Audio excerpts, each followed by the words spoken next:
Hello everyone, welcome back to my YouTube channel. तो आज हम करेंगे Beckmann rearrangement. German chemist Ernst Otto Beckmann ने ये सबसे पहले दी थी। बैकमैन रीअरेंजमेंट होती क्या है? ये जो है एक एसिड कैटालाइज्ड रिएक्शन है जिसमें कि कीटो एग्जाइम्स कन्वर्ट हो जाते हैं एमाइड्स में। एमाइड्स कौन से होंगे यहाँ पे? N substituted amide. तो अगर हम सिंपल रिएक्शन देखें इसमें, तो ये है हमारे पास कीटो ऑक्साइम। क्यों बोला है इसको हमने कीटो ऑक्साइम? अगर देखिए यहाँ पे डबल बॉन्ड है और यहाँ पे अगर O होता तो वो कीटोन होता, क्योंकि दोनों तरफ क्या है, आर आर है। ठीक है, तो ये बन जाता आपका कीटोन। तो ये अब ऑक्साइम ग्रुप लगा है तो इसको बोल देंगे हम कीटो ऑक्साइम। ठीक है, अगर यहाँ पे ये H होता तो इसको हम बोलते एल्डो ऑक्साइम, राइट। अब ये जो कीटो ऑक्साइम होते हैं एसिड्स की प्रेजेंस में कन्वर्ट होते हैं एन सब्स्टिट्यूटेड एमाइड में। एन सब्स्टिट्यूटेड एमाइड मतलब एन में जो है एक कोई सब्स्टिट्यूशन है, वो in the form of alkyl भी हो सकती है, कुछ भी है। आर ग्रुप, जो यहाँ पे आर ग्रुप होगा उसी हिसाब से ये आर ग्रुप इधर यहाँ पे आएगा। ठीक है, तो इसको हम बोलेंगे एन सब्स्टिट्यूटेड अमाइड। अब यहाँ पे जो देखिए एसिड की जगह मैंने लिखा है एसिडिक रिएजेंट। तो ये एसिडिक रिएजेंट मतलब कि एसिड है। ठीक है, कौन कौन से एसिड्स हैं जिनको हम कि यहाँ पे यूज़ कर सकते हैं? वो हैं देखिए concentrated H2SO4, P2O5, PCl5, SO2, SOCl2, BF3, zinc oxide, ठीक है, C6H5SO2Cl, जिसको कि हम हेंस्टनबर्ग रिएजेंट भी बोलते हैं। ठीक है, पॉलीफॉस्फोरिक एसिड है, फिर फॉर्मिक एसिड है ना। इस तरह के जो एसिड हैं वो हम यूज़ कर सकते हैं इस पर्टिकुलर रिएक्शन में, रेदर देन कि कॉन्सेंट्रेटेड HCl या फिर कोई और एसिड्स भी होते हैं हमारे पास। ठीक है, तो रीज़न क्या है सिर्फ यही वाले एसिड रिएजेंट यूज़ करने का? ये है कि अगर हम इन एसिड के अलावा कोई और एसिड यूज़ करते हैं तो वो एस्टेरिफिकेशन करवा देते हैं ऑक्साइम की, रेदर देन कि उसको हमें। तो देखिए यहाँ पे जो मेन रोल है एसिड यूज़ करने का, वो मेन रोल ये है कि यहाँ पे है OH ग्रुप। ठीक है, इस OH ग्रुप, जो ये OH ग्रुप है ना, यहाँ देखिए नहीं है ना प्रोडक्ट में, अगर हम देख रहे हैं तो यहाँ पे कोई भी OH ग्रुप नहीं है। तो इसका मतलब इस OH को हमने निकालना है। तो OH जो है वो एक अच्छा लिविंग ग्रुप नहीं होता है, लेकिन इन द प्रेजेंस ऑफ एसिड मतलब H पॉजिटिव, ये जो OH होता है ये H2O में कन्वर्ट हो जाता है। ठीक है, और H2O जब उसके ऊपर पॉजिटिव चार्ज होता है तो एक बहुत ही अच्छा लिविंग ग्रुप बन जाता है। ठीक है, तो यहाँ पे एसिडिक रिएजेंट्स का जो मेन रोल है वो यही है कि OH ग्रुप को बेटर लिविंग ग्रुप में कन्वर्ट करना है। क्लियर? अब नेक्स्ट हम ये देखना है कि जो ये रीअरेंजमेंट है, क्या ये दोनों साइक्लिक और एसाइक्लिक में जो कंपाउंड्स हैं हमारे कीटो ऑक्साइम्स है कि ये उनमें हो सकती है रिएक्शन या नहीं। ठीक है, तो ये उनमें रिएक्शन होती है। एसाइक्लिक में भी होती है, मतलब कि ओपन चेन, और साइक्लिक ऑक्साइम में भी होती है। प्रोडक्ट क्या बनेंगे यहाँ पे? एसाइक्लिक के केस में हमारे पास एमाइड्स बनते हैं और साइक्लिक के केस में हमारे पास लैक्टम बनता है। ठीक है, कैसे बनेगा ये हम एक एक करके देखेंगे आगे। ठीक है, मैकेनिज्म भी देखेंगे इनका। तो सबसे पहले हम एसाइक्लिक या ओपन चेन ऑक्साइम में देखते हैं कि मैकेनिज्म कैसे होता है और किस तरह से जो है वो ऑक्साइम कन्वर्ट हो जाता है एमाइड में। तो फर्स्ट स्टेप तो हमारा मेन है कि ऑक्साइम भी तो बनाना पड़ेगा ना हमें। ऑक्साइम एज इट इज़ नहीं मिलेगा, तो हम इस ऑक्साइम को कैसे बनाते हैं? ठीक है, तो फर्स्ट स्टेप है प्रेपरेशन ऑफ कीटो ऑक्साइम। तो कीटो ऑक्साइम बनाने के लिए मुझे क्या लेना पड़ेगा? एक कीटोन लेना पड़ेगा। ठीक है, और साथ में मुझे क्या लेना पड़ेगा? एक हाइड्रोक्सिल एमीन लेनी पड़ेगी। तो जब ये दोनों रिएक्ट करते हैं आपस में तो हमारे पास इस तरह से एक जो है वो इंटरमीडिएट बन जाता है। ठीक है, हुआ क्या, जो नाइट्रोजन था, नाइट्रोजन ने अपने लोन पेयर जो है वो कार्बन को ट्रांसफ़र किए, है ना। इलेक्ट्रो पॉजिटिव है कार्बन यहाँ पे स्लाइटली, और यहाँ पे ऑक्सीजन है इलेक्ट्रोनेगेटिव। तो ये वाले जो पाई बॉन्ड्स होते हैं इलेक्ट्रॉन्स, ये शिफ्ट कर जाते हैं ऑक्सीजन की तरफ, तो इसके ऊपर आता है पॉजिटिव चार्ज। तो नाइट्रोजन जो है अपने लोन पेयर इसको देता है, और इस तरह से हमारे पास जो है ऑक्सीजन के ऊपर आएगा नेगेटिव चार्ज, और नाइट्रोजन के ऊपर अब 3 बॉन्ड पहले से थे, एक और बना रहा है, तो इसके ऊपर आ जाएगा पॉजिटिव चार्ज।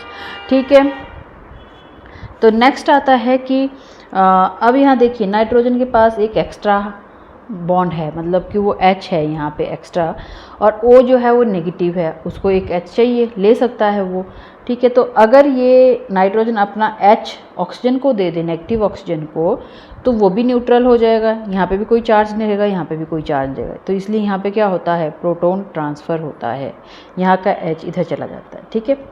तो अब नेक्स्ट आता है कि अब देखिए इसके पास, नाइट्रोजन के पास लोन पेयर्स तो हैं ही हैं, है ना। तो नाइट्रोजन अपने लोन पेयर्स यहाँ पे शिफ्ट करेगा, डबल बॉन्ड की फॉर्मेशन करवाएगा, और यहाँ से जो है फिर OH को बाहर निकाल देगा, ठीक है। क्यों निकाल रहा है OH को बाहर, एसिड तो है वहाँ पे, वो H पॉजिटिव इसके साथ मिल करके निकाल देगा, है ना, वाटर। ओके, तो फिर अब जब इसने यहाँ ट्रांसफ़र किया तो डबल बॉन्ड की फॉर्मेशन हुई यहाँ पे, नाइट्रोजन के पास फिर से पॉजिटिव चार्ज आ गया। ओके, तो नाइट्रोजन अब के पास अभी भी पॉसिबिलिटी है कि वो यहाँ से एक H पॉजिटिव को निकाल दे। तो यहाँ से जो नाइट्रोजन एक H पॉजिटिव की फॉर्म बाहर निकालता है, और हमारे पास जो है वो कीटो ऑक्साइन की फॉर्मेशन हो जाती है। तो ये होता है ऑक्साइन ग्रुप, ठीक है। तो नेक्स्ट जो रहेगा हमारा यहाँ पे, अब कीटो ऑक्साइम हमने बना लिया है। तो कीटो ऑक्साइम जब बन गया है तो अब उसको कन्वर्ट करना है किसमें, एन सब्स्टिट्यूटेड एमाइड में। तो वो वाला मैकेनिज़्म कैसे होता है वो हम यहाँ पे देख लेते हैं। तो उसके डिफरेंट स्टेप्स हैं, हम उनको फॉलो करेंगे। नंबर 1 क्या है कि यहाँ पे जो वैसे हमें पता है कि हमने एसिडिक रिएजेंट डाला हुआ है, तो मैंने पहले भी बताया कि एसिडिक रिएजेंट का काम क्या है, वो OH को जो है वो बेटर लिविंग ग्रुप में कन्वर्ट करना है उसने। तो एसिड का जो H पॉजिटिव है वो यहाँ पे ऑक्सीजन के लोन पेयर लेकर के इसको बना देता है OH2 विद पॉजिटिव चार्ज। अब जो ये OH था ये बहुत अच्छा लिविंग ग्रुप बन गया है in the form of OH2, जो वाटर की फॉर्म में आसानी से बाहर निकल सकता है। तो नेक्स्ट स्टेप में अब क्या होगा कि जो एल्काइल ग्रुप है OH ग्रुप की ट्रांसपोजिशन पे, ये था ना OH ग्रुप, अब यहाँ पे बन तो ये क्या चुका हुआ है, OH2 बेटर लिविंग ग्रुप बन चुका हुआ है। तो इसकी जो ट्रांसपोजिशन पे R ग्रुप होगा वो ग्रुप माइग्रेट करेगा और यहाँ से OH2 को बाहर निकाल देगा, ठीक है। इसी चीज़ को हम 1-2 शिफ्ट भी बोलते हैं, ठीक है। फर्स्ट एटम से सेकंड एटम पे जो है वो शिफ्ट हो रहा है, तो उसको 1-2 शिफ्ट, ये 1 ये 2, यहाँ फर्स्ट से सेकंड पे शिफ्ट हुआ, ठीक है। तो हमारे पास जो फॉर्मेशन है वो कार्बोकैटायन टाइप के, जो कार्बोकैटायन टाइप का जो इंटरमीडिएट है वो यहाँ पे बन जाता है। क्यों, कार्बन के ऊपर क्या है, यहाँ पे पॉजिटिव चार्ज है, ठीक है। तो अगर हम देखें तो नाइट्रोजन के पास लोन पेयर है, वो लोन पेयर क्या है, यहाँ पे अगर शिफ्ट होते हैं तो कार्बन का पॉजिटिव चार्ज खत्म हो जाएगा, लेकिन नाइट्रोजन के ऊपर क्या आएगा, पॉजिटिव चार्ज आएगा। तो इस तरह से ये एक रेजोनेटिंग स्ट्रक्चर भी बनाता है। ये देखिए इस तरह से नाइट्रोजन जो आपका रेजोनेटिंग स्ट्रक्चर है वो बन गया। अब जो है नाइट्रोजन के ऊपर पॉजिटिव चार्ज है ना, तो इसको हम क्या बोलेंगे, नाइट्रिलियम आयन। क्या बोलेंगे इसको हम, नाइट्रिलियम आयन। नाइट्रोजन के ऊपर पॉजिटिव चार्ज है। अब हम अगर देखें तो इस नाइट्रिलियम आयन के पास जो है वो पॉजिटिव चार्ज है, मतलब कि ये क्या है, एक इलेक्ट्रॉन डेफिशिएंट स्पीसीज़ है। कैसी है ये, इलेक्ट्रॉन डेफिशिएंट। तो इलेक्ट्रॉन डेफिशिएंट स्पीसीज़ होने की वजह से ये इसके ऊपर जो है वो न्यूक्लियोफिलिक अटैक आसानी से हो सकता है, ठीक है। तो होगा क्या, अब देखिए अगर मैं ये वाले बॉन्ड यहाँ शिफ्ट करती हूँ तो पॉजिटिव चार्ज कार्बन के ऊपर आएगा, तो जो OH ग्रुप होगा वो कहाँ अटैक करेगा, कार्बन के ऊपर।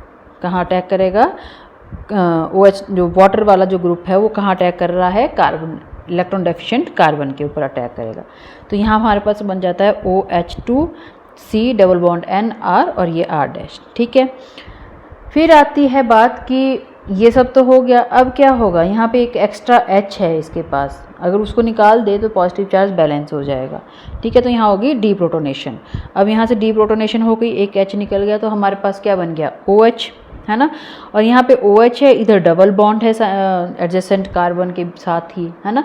तो यहाँ पे क्या होगी फिर, टॉटोमेरिज्म। तो होगा क्या कि ये वाला जो OH का जो बॉन्ड है वो यहाँ शिफ्ट होगा, डबल बॉन्ड की फॉर्मेशन करेगा, और ये जो डबल बॉन्ड है कार्बन और नाइट्रोजन के बीच, ये यहाँ नाइट्रोजन पे शिफ्ट हो जाएगा। तो इस नाइट्रोजन के ऊपर क्या आएगा, नेगेटिव चार्ज, वो क्या करेगा, इस H को अपने साथ ले लेगा और क्या बना देगा, NHR, ठीक है। ये सिंगल बॉन्ड। तो इस तरह से जो है हमारे पास एमाइड की फॉर्मेशन होती है। क्लियर है? तो ये इसका सिंपल सा मैकेनिज्म था। पहले क्या है, हाइड्रोजन जो है वो OH ग्रुप के ऊपर अटैक करता है, उसको एक बेटर लिविंग ग्रुप बनाता है। बेटर लिविंग ग्रुप बनाने के बाद जो है उसके जो ट्रांसपोजिशन पे जो भी R प्रेजेंट होता है वो साइमल्टेनियसली शिफ्ट करता है जब वाटर मॉलिक्यूल वहाँ से निकलता है। तो हमारे पास होती है नाइट्रिलियम आयन की फॉर्मेशन। उस पर फिर हम सिंपल वाटर का अटैक करवाते हैं। वाटर का अटैक जब हम कराते हैं तो हमारे पास जो है वो इस तरह से स्पीशीज़ बनती है और यहाँ से हम एक H निकाल करके इसको इनोल फॉर्म में लाते हैं। इनोल फॉर्म जो है टॉटोमेरिज्म हो करके क्या बना देता है, फिर लास्ट में एमाइड बना देता है। क्लियर है? तो नेक्स्ट हम करेंगे इसके कुछ एक फीचर्स। तो फर्स्ट फीचर जो है वो है माइग्रेटरी ग्रुप का। माइग्रेटरी ग्रुप जब हम मैकेनिज्म कर रहे थे तो हमने उस टाइम बोला कि OH ग्रुप के जो ट्रांसपोजिशन पे R ग्रुप प्रेजेंट होगा वो माइग्रेट करेगा। ठीक है, तो वही है। पर इसमें भी फिर एक आ जाती है बात कि माइग्रेटरी एप्टीट्यूड हमने बहुत सी रिएक्शन में पढ़ा है। देखिए हमारे पास जो कीटो ऑक्साइम था उसके पास क्या थे, 2 R ग्रुप होते हैं, है ना, 2 R ग्रुप होते हैं।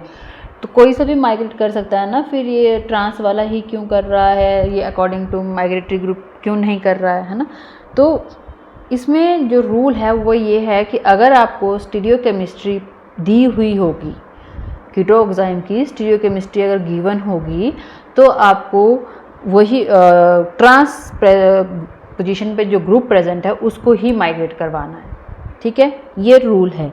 तो हमें पता है कीटो ऑक्साइम जो है वो ज्योमेट्रिकल आइसोमेरिज्म शो कर सकते हैं, मतलब वो एंटी और सिन दोनों हो सकते हैं। एंटी और सिन हम किस बेस पे बोलते हैं, अगर मैं इसी एग्जांपल से आपको समझाना चाहूँ तो देखिए यहाँ पे क्या है, ये कार्बन और नाइट्रोजन के बीच में डबल बॉन्ड है। तो नाइट्रोजन पे जो ग्रुप लगे हैं वो है OH और ये यहाँ पे है आपका लोन पेयर। हमें पता है कि हमने एटम को हमेशा ही प्रायोरिटी नंबर 1 देनी है, तो ये आ गई आपकी प्रायोरिटी नंबर 1 और लोन पेयर को मिलेगी प्रायोरिटी 2। सिमिलरली अगर मैं कार्बन के पास देखूँ तो ये एक बड़ा ग्रुप है, इसको मिलेगी प्रायोरिटी नंबर 1 और ये जो है वो सिंपल फिनाइल है, इसको मिलेगी आपकी प्रायोरिटी 2।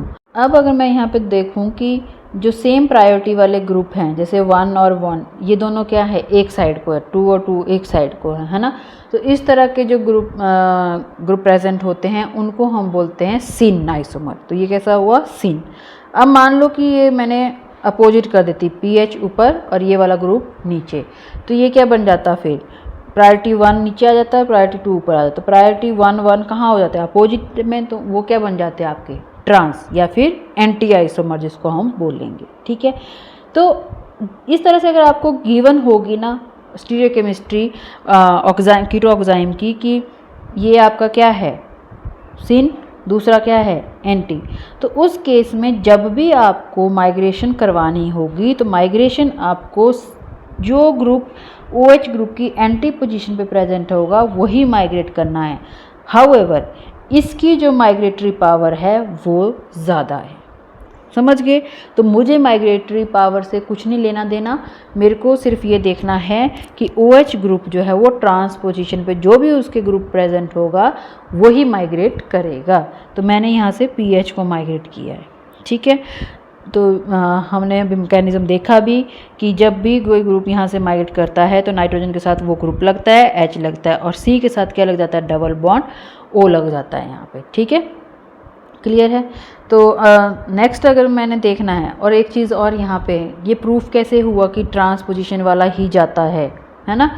इसको प्रूफ करने के लिए रिएक्शन की गई, जो बैकमैन रीअरेंजमेंट है उसको क्या किया गया कि एक्सपेरिमेंट किया गया कि दोनों जो एंटी और सिन आइसोमर थे उनको इक्वल क्वांटिटी में डाल दिया उसमें। ठीक है, नॉन आइसोमराइजिंग कंडीशन ली कि एक आइसोमर जो दूसरे आइसोमर में चेंज ना हो सके, तो इक्वल अमाउंट में उन दोनों को ले लिया मिक्सचर में। फिर जो रिएक्शन की गई, लास्ट में जो प्रोडक्ट मिला वो भी हमें इक्वल ही मिला, मतलब कि जो हमने स्टार्टिंग में मटेरियल लिया था उसी के कॉरस्पॉन्डिंग रेशो में हमें जो है वो प्रोडक्ट मिले। और दोनों प्रोडक्ट के केस में क्या हुआ, एंटी वाले जो हमारा सिन वाला जो था उसने इस तरह से प्रोडक्ट बनाया, और जो हमारा एंटी वाला था उसने कॉरस्पॉन्डिंग टू एंटी बनाया। तो मैं आपको अभी दिखाती हूँ, ये देखिए ये सिन है, सिन वाले में भी आपका जो OH के ट्रांसपोजिशन पे था वो शिफ्ट करके ये वाला प्रोडक्ट बना, और जो एंटी था उसमें OH ग्रुप के जो एंटी ट्रांसपोजिशन पे प्रेजेंट है, अब इसके ट्रांसपोजिशन पे तो ये प्रेजेंट है ना, इनकी पोजीशन नहीं चेंज की मैंने, सिर्फ इनकी पोजीशन चेंज कर दी, चाहे इनकी करो चाहे इनकी करो एक ही बात है, ठीक है। पर अब OH के ट्रांसपोजिशन पे कौन सी ग्रुप प्रेजेंट है, ये वाला, तो ये माइग्रेट करके जो है नाइट्रोजन पे गया, तो अब कंपाउंड क्या बनेगा आपके पास, PHC, C के साथ लगना डबल बॉन्ड O और CN का सिंगल बॉन्ड, और यहाँ पे क्या हो जाएगा आपका जो भी माइग्रेट करके आया होगा ग्रुप वो, ठीक है। तो दोनों प्रोडक्ट देख लीजिए आप यहाँ पे, बस माइग्रेटरी जो ग्रुप्स हैं वो चेंज हैं, है ना। तो सिन ने अपना कॉरस्पॉन्डिंग प्रोडक्ट दिया, एंटी ने अपना कॉरस्पॉन्डिंग प्रोडक्ट दिया, तो इट मीन कि जो हमारी माइग्रेशन होती है that is always trans to the OH group, बस इतना याद रखना है। कब, जब स्टीरियोकेमिस्ट्री गिवन हो। लेकिन अगर स्टीरियोकेमिस्ट्री गिवन ना हो तब क्या होगा, अब स्टीरियोकेमिस्ट्री गिवन नहीं है मतलब कि सिंपल, इसको जो यहाँ पे O है हमने ऐसे लिखे है ना ट्रांस करके कि ये नीचे को है बॉन्ड, ये लोन पेयर इधर है। मान लो आपको कई बार ऐसे लिख के दिया होता है सिंपल सा कि यहाँ पे कार्बन के साथ ये R', N डबल बॉन्ड और ये OH। अब आपको नहीं पता है कि OH कहाँ है, एंटी पोजीशन पे है कि ट्रांस पोजीशन पे है, तो आपने किसको माइग्रेट करवाना है ना। तो आपने माइग्रेट जो करवाना है R और R' में से आपने उस ग्रुप को माइग्रेट कराना है जिसकी माइग्रेटरी एप्टीट्यूड जो है वो ज़्यादा होगा, समझ गए।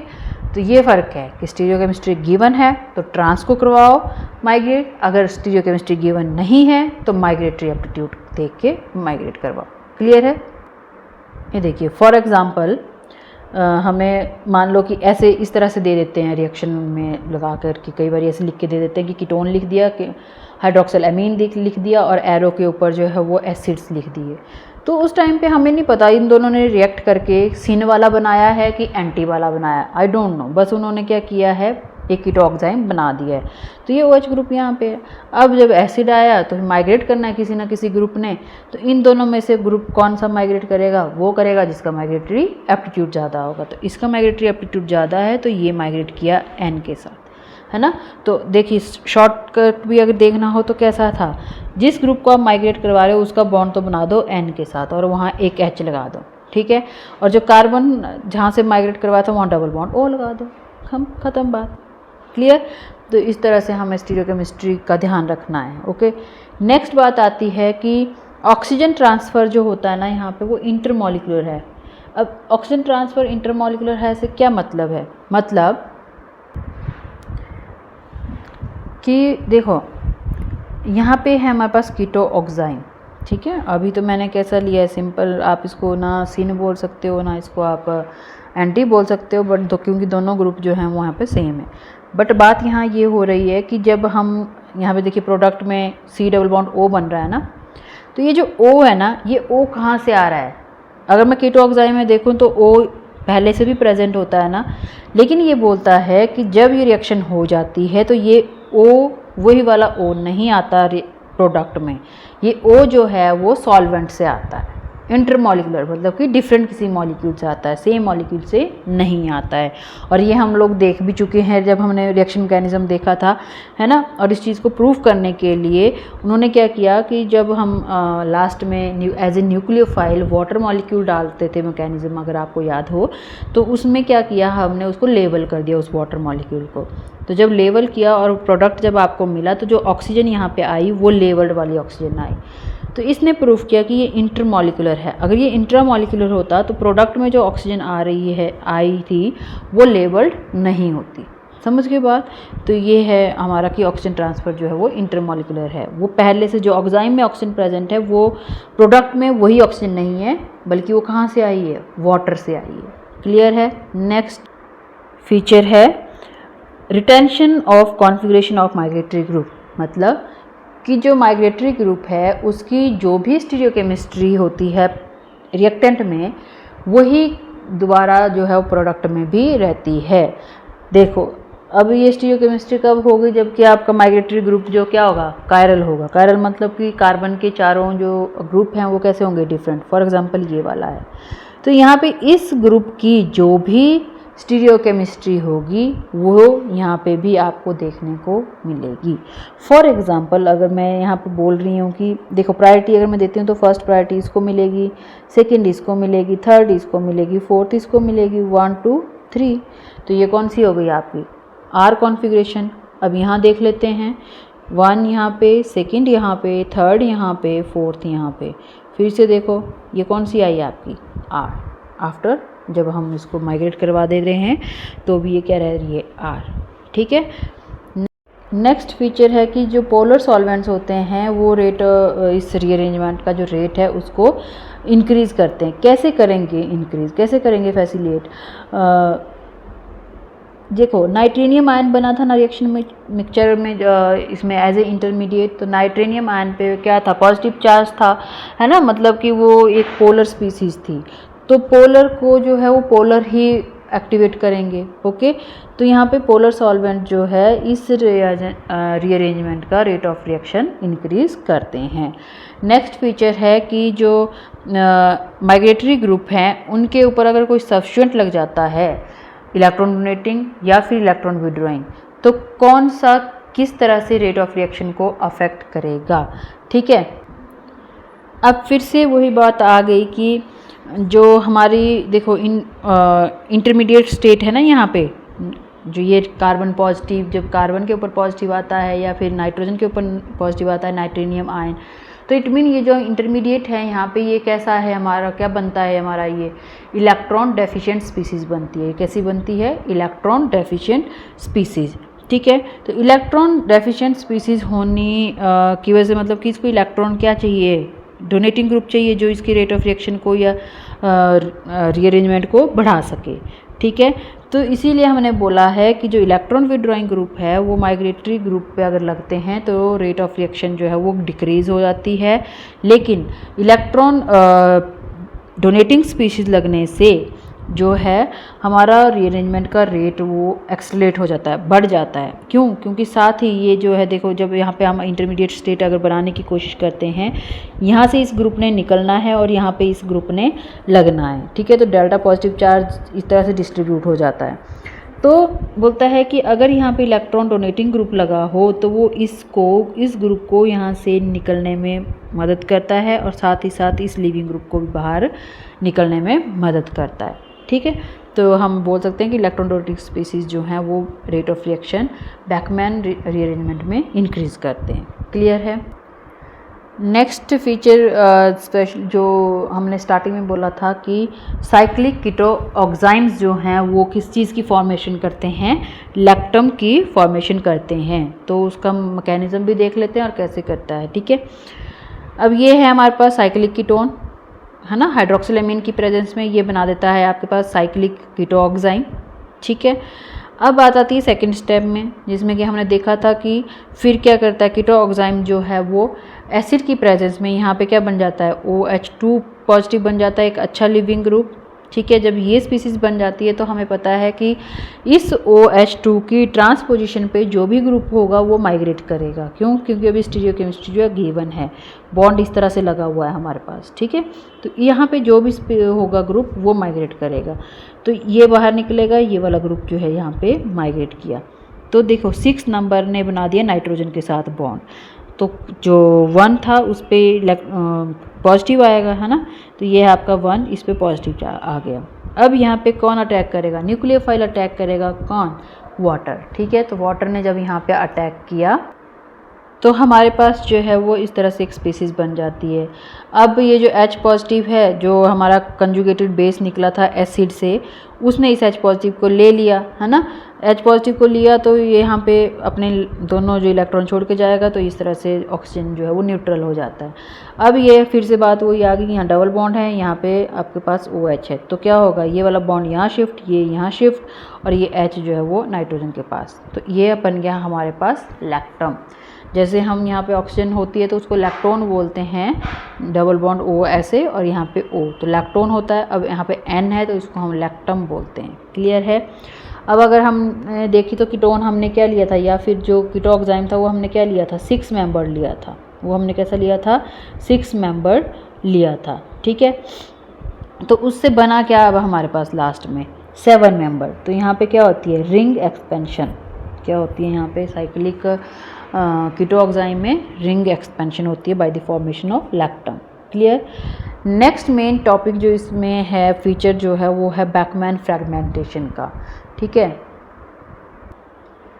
बैकमैन फ्रेगमेंटेशन क्या है, ये तब होती है जब है तो बैकमैन रीअरेंजमेंट ही, ठीक है, लेकिन इसमें क्या होता है, ड्यूरिंग जब यहाँ पे रीअरेंजमेंट हो रही होती है तो जो आर ग्रुप माइग्रेट कर रहा था ना, वो माइग्रेट करने के बाद क्या हो जाता है, वहाँ से रिमूव हो जाता है और क्या करेगा, नाइट्रिल की फॉर्मेशन करेगा। ठीक है, तो माइग्रेटरी ग्रुप जो माइग्रेट कर रहा और उसके बाद वो वहाँ से निकल गया, वो क्यों निकलता होगा, कि इसलिए निकलता होगा ताकि क्योंकि वो ज़्यादा स्टेबल होगा। ठीक है, और अगर वो स्टेबल है तो किस फॉर्म में होगा फिर, देखिए, can stabilise the positive charge, अपने पॉजिटिव चार्ज को जब वो स्टेबलाइज कर पाता होगा, है ना। तो जैसे कि आपके पास एल्काइल ग्रुप है, एल्काइल ग्रुप कौन सा, टर्शरी एल्काइल ग्रुप होगा प्रेजेंट, है ना, बेंजाइलिक ग्रुप प्रेजेंट होगा, या फिर कोई ऐसा हीट्रो एटम होगा बीटा पोजीशन पे जो उसको स्टेबलाइज कर सके। ठीक है, तो उसको बोलते हैं हम बैकमैन फ्रेगमेंटेशन। ओके, और इसको हम सेकंड ऑर्डर बैकमैन रिएक्शन भी बोलते हैं। ठीक है, तो इस रिएक्शन में क्या चेंज हो रहा है, जो हमारा कीटो ऑक्साइम है वो किस में कन्वर्ट हो रहा है, वो हमारे नाइट्रिल्स में कन्वर्ट हो रहा है। समझ गए बात। ठीक है, तो यहाँ पे अगर जनरल रिएक्शन में अगर लिखी है, देखिए मैंने यहाँ पे OH की जगह L लिख दिया, लिविंग ग्रुप। ओके, ये लीव करेगा, तो ये क्या बना रहा है, R triple bond N plus ये R जो है वो R डैश पॉजिटिव की फॉर्म में बाहर निकल गया, कार्बोकेटाइन की फॉर्म में बाहर निकल गया। ठीक है, और L नेगेटिव बाहर निकल गया। ठीक है, तो ये स्टेबल कार्बोकेटाइन था इसलिए निकला, अदरवाइज ये नहीं निकलता। क्लियर। फॉर एग्जांपल देखते हैं हम, ये देखिए अब यहाँ क्या किया है, ये वाला कीटोऑक्साइम लिया है मैंने, एक यहाँ पे CH3 है, दूसरी जगह पे क्या है CH और फिनाइल ग्रुप्स लगे हुए हैं 2। ठीक है, in the presence of acid हुआ क्या, हमें पता है कि ये OH2 बनेगा वाटर और वो बाहर निकलेगा। ठीक है, वो बाहर निकलेगा तो इन दोनों में से कोई माइग्रेट करेगा, और माइग्रेट कौन करेगा, जिसकी माइग्रेटरी पावर ज़्यादा होती है। तो इन दोनों में से इसकी माइग्रेटरी पावर ज़्यादा है, ये माइग्रेट करके यहाँ पे जाएगा। ठीक है, तो कार्बन के ऊपर आएगा पॉजिटिव चार्ज, ये देखिए ये बन गया ना। तो अब उसके बाद क्या हो रहा था, उसके बाद यहाँ पे OH2 फिर से अटैक कर रहा था as a nucleophile in case of Beckmann rearrangement. लेकिन अगर मैं यहाँ पे देखिए, जब इसका मैं रेजोनेटिंग स्ट्रक्चर बनाती हूँ तो मेरे पास रेजोनेटिंग स्ट्रक्चर क्या बनता है, नाइट्रेनियम आयन बनता है। नाइट्रेनियम आयन मतलब कि नाइट्रोजन के ऊपर पॉजिटिव चार्ज, ये तो स्टेबल हो गया है। तो OH ने अटैक नहीं किया, क्यों नहीं अटैक किया, अगर नाइट्रोजन को चाहिए इलेक्ट्रॉन, अगर ये वाला ग्रुप जो है अपने दोनों इलेक्ट्रॉन इसको दे दे और खुद जो है वो कार्बोकेटाइन की फॉर्म में बाहर निकल जाए, कार्बन के ऊपर पॉजिटिव चार्ज बाहर निकल जाए। ठीक है, तो क्या बन गया आपके पास, नाइट्रिल बन गया, है ना। और ये जो PH2 है ये क्या निकल गया आपका, स्टेबल फॉर्म में बाहर निकल गया। ओके, ठीक है, तो आपका कीटो ऑक्साइम जो है वो किस में कन्वर्ट हो गया, इसमें नाइट्रिल्स में कन्वर्ट हो गया। ठीक है, नेक्स्ट आता है एग्जाम्पल साइक्लिक वाला। ओके, तो ये है कैम्फर हमारे पास, है ना। कैम्फर मतलब कि कीटोन, तो हाइड्रोक्सिलामीन बना दिया ऑक्साइम। ऑक्साइम बनने पर जैसे ही इसको एसिड मिला, उसने क्या किया, यहाँ पे OH को OH2 में कन्वर्ट किया, जो कि बाहर निकल सकता है आसानी से, और माइग्रेशन होनी है किसी एक ग्रुप की यहाँ से, तो इसकी माइग्रेशन होती है। ठीक है, माइग्रेशन होने पर OH2 बाहर निकल गया, तो ये बॉन्ड देखो आपका टूट गया, तो पॉजिटिव चार्ज जो है वो इस पर्टिकुलर कार्बन पे आएगा, आ गया यहाँ पे पॉजिटिव चार्ज। अब देखो, अब इस पॉजिटिव चार्ज को बैलेंस करने के लिए यहाँ पे हाइड्रोजन अगर मैं निकाल दूँ, रिमूवल हो सकता है इजीली, है ना, अल्फ़ा और बीटा पोजीशन। हमने पहले ही बोला कि बीटा पोजीशन पे जो है वो हेटेरो एटम के बीटा पोजीशन पे कुछ ना कुछ जो है वो होना चाहिए। ठीक है, तो यहाँ से ये H जो है वो निकल के जाएगा, यहाँ पे क्या बन जाएगा आपका डबल बॉन्ड, तो बन गया हमारे पास न्यूट्रल, है ना। देखिए यहाँ पे डबल बॉन्ड आ गया, ये C डबल बॉन्ड है, ये नाइट्रिल बन गया आपके पास। इसको आप इस तरह से रीअरेंज करके लिख सकते हो। 5 मेंबर रिंग है, 1 2 3 4 एंड 5। ठीक है, 5 मेंबर रिंग, उस पर सब्स्टिट्यूशंस है और साथ में लगा है आपका ये CH2CN। क्लियर है, तो ये बैकमैन फ्रेगमेंटेशन का एक एग्जाम्पल है। और एग्जाम्पल देख लेते हैं, जैसे ये भी एक साइक्लिक कीटोएंजाइम का एग्जाम्पल है, ठीक है। तो यहाँ पे भी क्या है आपके पास, ये OH2 की फॉर्म में बाहर निकलेगा तो इस ये या ये इन दोनों में से कोई ग्रुप माइग्रेट करेगा, तो हमने वही ग्रुप माइग्रेट कराना है जिसमें कि क्या हो जाए, बाद में स्टेबिलिटी आए, है ना। तो जब ये यहाँ से निकलेगा तो पॉजिटिव चार्ज जो है वो यहाँ पे आएगा। पॉजिटिव चार्ज जब यहाँ पे आना है तो क्या होगा, फिर जो यहाँ पे हाइड्रोजन है वो इधर शिफ्ट हो जाएगा, ठीक है, और डबल बॉन्ड की फॉर्मेशन कर देगा, ठीक। तो ये बनेगा हमारे पास प्रोडक्ट सिंपल। नेक्स्ट एग्जांपल अगर इसमें देखें तो इसमें भी क्या है, ये ग्रुप माइग्रेट करेगा, ओके। तो यहाँ बन जाएगा CN और यहाँ पे क्या बन जाएगा आपके पास OCH3। तो SOCl2 डाला हुआ है हमने, तो वहाँ से जो है वो Cl एज ए न्यूक्लियोफाइल यहाँ पे अटैक कर लेगा फिर बाद में, ओके। इसी तरह से ये वाला एक एग्जांपल है, ठीक है। बहुत सारे एग्जांपल हैं आपके पास साइक्लिक फॉर्म में जो कि बैकमैन फ्रेगमेंटेशन शो करते हैं, ठीक है। अब यहाँ पे क्या है, ये OH ने बाहर निकलना है तो ये बॉन्ड यहाँ शिफ्ट कर जाएगा, ओके, है ना। बॉन्ड शिफ्ट करेगा तो यहाँ पे क्या बनेगा, C ट्रिपल बॉन्ड N और ये क्या बन जाएगा C डबल बॉन्ड O, और यहाँ पे आना था पॉजिटिव चार्ज, उस पर क्या करेगा OH यहाँ पे अटैक कर देगा और वो बन जाएगा एसिड। क्लियर है। नेक्स्ट पॉइंट है कि अगर ऑक्साइम में जो है कोई OH ग्रुप प्रेजेंट होता है, ऑक्साइम के जो R ग्रुप्स हैं ना उनमें अगर कोई OH ग्रुप प्रेजेंट होता है तो आइसोनाइट्रिल की फॉर्मेशन होती है in the presence of aryl sulfonyl chloride और pyridine, ठीक है। pyridine एज ए बेस यहाँ पे जो है वो यूज़ हो रहा है, ठीक है। अच्छा होगा क्या, देखिए ये हमारे पास ऑक्साइम है और यहाँ पे CH के पास OH ग्रुप है, PH ग्रुप है, ठीक है। तो जैसे ही इसको यहाँ पे एराइल सल्फोनाइल क्लोराइड मिलता है और pyridine की प्रेजेंस में, तो होगा क्या, यहाँ से H जो HCl है वो निकल जाता है, H इसका और Cl इसका, तो ये हमारे पास बन गया NOSO2AR, ठीक है। अब ये बन गया हमारे पास यहाँ पे लिविंग ग्रुप, ओके। तो ये जो लिविंग ग्रुप है तो नाइट्रोजन के ऊपर जो है कोई माइग्रेशन करके ग्रुप आएगा, तो ट्रांसपोजिशन पे कौन सा ग्रुप था, फिनाइल, इसकी ट्रांसपोजिशन पे फिनाइल है, तो फिनाइल यहाँ से माइग्रेट करेगा नाइट्रोजन पे और ये जो है यहाँ से एज ए लिविंग ग्रुप बाहर निकल जाएगा, ओके।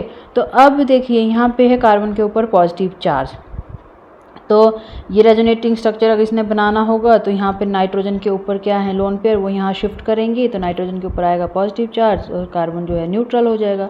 तो ये नाइट्रिलियम आयन आपका जो है एज ए इंटरमीडिएट बन गया। तो यहाँ पे देखिए इस कार्बन के एडजेसेंट कार्बन के पास क्या प्रेजेंट है, OH ग्रुप प्रेजेंट है, ठीक है। तो OH ग्रुप का यहाँ से जो है वो H अपने इलेक्ट्रॉन, जो OH बॉन्ड का जो इलेक्ट्रॉन है वो C double bond C oxygen bond को दे देगा और ये वाला बॉन्ड जो है वो यहाँ से इधर शिफ्ट हो जाएगा, ओके। तो उससे क्या हुआ, ये बन गया आपके पास PH C double bond O और ये वाला जो H है, ठीक है। तो ये हमारे पास एक एल्डिहाइड बन गया, अलग से निकल गया एल्डिहाइड, और साथ में बनेगा हमारे पास यहाँ पे C double bond N and phenyl, ठीक है। इसका रेजोनेटिंग स्ट्रक्चर बनेगा जब नाइट्रोजन जो है अपने दोनों लोन पेयर यहाँ पे शिफ्ट करेगा, तो कार्बन का और नाइट्रोजन के बीच में बनेगा ट्रिपल बॉन्ड और कार्बन के ऊपर इससे आ जाएगा नेगेटिव चार्ज और नाइट्रोजन के ऊपर पॉजिटिव चार्ज, ठीक है। तो ये क्या बनता है आपका आइसोनाइट्रिल, ओके। नेक्स्ट पॉइंट है कि अगर हम नॉर्मल जो हम वाटर लेते हैं न्यूक्लियोफाइल, उसकी जगह पर अगर कोई ऑर्गेनोमेटेलिक रिएजेंट ले लेते हैं एज ए न्यूक्लियोफाइल जो कि नाइट्रीनियम आयन पे अटैक करेगा, तो फाइनल प्रोडक्ट जो हमारे पास बनेगा वो बनेगी इमीन, ठीक है। कैसे बनेगी, जैसे यहाँ पे देखिए ये है हमारे पास एक कीटोऑक्साइम का एग्जांपल जहाँ पे OH की जगह पे क्या है OTS मतलब कि टोसाइलेशन यहाँ पे हमने करवा दी है OH ग्रुप की, ओके। तो जब यहाँ पे OTS जो है वो एक्ट करेगा, टोसाइलेट ग्रुप एक्ट करेगा as a leaving group, okay, in the presence of this Lewis acid, है ना, R3Al, ये क्या है, लुईस एसिड है और ये न्यूक्लियोफाइल है। तो क्या हुआ कि जब यहाँ से OTS निकलेगा तो R1 जो है वो नाइट्रोजन के ऊपर माइग्रेट करेगा, ओके। तो हमारे पास नाइट्रीनियम आयन बनेगा, उसका रेजोनेटिंग स्ट्रक्चर जो है वो कार्बन के ऊपर पॉजिटिव चार्ज के साथ होता है। जब इस carbon positive pay R negative RMgx का जो R होता है वो एज ए न्यूक्लियोफाइल अटैक करता है, ठीक है, in the form of R negative. तो जैसे ही वो यहाँ पे अटैक करेगा तो कार्बन का पॉजिटिव चार्ज खत्म, हमारे पास क्या बन जाएगी, इमीन, ओके। तो फाइनल प्रोडक्ट जो है वो इमीन बनती है। तो इस तरह से बैकमैन रीअरेंजमेंट के जो थे वो डिफरेंट पार्ट्स भी थे, डिफरेंट स्पेशल केसेस थे, जिसमें कि हमने देखा Beckmann fragmentation as well. Beckmann fragmentation में हमने देखा कीटो ऑक्साइम जो है वो कन्वर्ट हो रहा है नाइट्रिल में, ठीक है। और अगर वहाँ पे किसी आर ग्रुप पे OH ग्रुप प्रेजेंट है तो वो कन्वर्ट हो जाता है आइसोनाइट्रिल पे। और अगर न्यूक्लियोफाइल जो है वाटर की बजाय हम कोई और न्यूक्लियोफाइल लेते हैं तो उसके अकॉर्डिंग जो है वो प्रोडक्ट बनता है। जैसे कि ऑर्गेनोमेटेलिक अगर हमने न्यूक्लियोफाइल लिया है तो फाइनल प्रोडक्ट आपका इमीन बना है, ओके। नेक्स्ट है हमारे पास एप्लीकेशंस। तो एप्लीकेशन जो मेन एप्लीकेशन है वो है पॉलीमर सिंथेसिस में ये काफ़ी ज़्यादा यूज़ होती है। बैकमैन रीअरेंजमेंट क्यों होती है? क्योंकि इसके जो यहाँ पे मोनोमर होते हैं ना पॉलीमर के, नायलॉन 12 और नायलॉन 6 के, उनको हम इजीली सिंथेसाइज कर सकते हैं बैकमैन रीअरेंजमेंट को यूज़ करके। कैसे? देखिए ये है हमारे पास एक साइक्लिक कीटोन, कौन सा है? साइक्लोडोडेकेनोन, ठीक है। इसको जब हमने ऑक्साइम फॉर्म में कन्वर्ट किया तो ये बन गया आपके पास NOH और ये सारा ग्रुप, ओके। अब इसमें जब बेस की प्रेजेंस में है ना, बेस की एसिड की प्रेजेंस में हमने इसको रिएक्ट कराएंगे तो ये क्या बन जाएगा? लैक्टम की फॉर्म आ जाएगी यहाँ पे, है ना।